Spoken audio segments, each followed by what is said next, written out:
Reporting કરીને પાછા આવતા હતા. અમે લાઈવ ટેલિકાસ્ટ કરતા હતા, જે ખાણ ખનીજ દ્વારા પરિપત્ર બહાર પાડવામાં આવ્યો હતો કે 10/6 તમામ લીઝ બંધ કરવામાં આવે, જેને લઈને અમે લાઈવ રિપોર્ટિંગ કરતા હતા.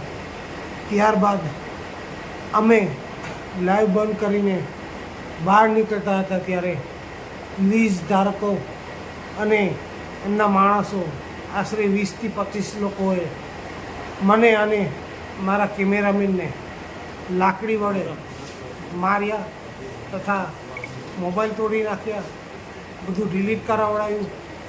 અને જો હવે ફરીથી તમે લાઈવ કરવા આવશો તો અમે અહીંયા તમને લોકોને જીવતા નહીં જવા દઈએ એવી ધમકીઓ મારી અને કેસ કરવો હોય તો કરી દેજો.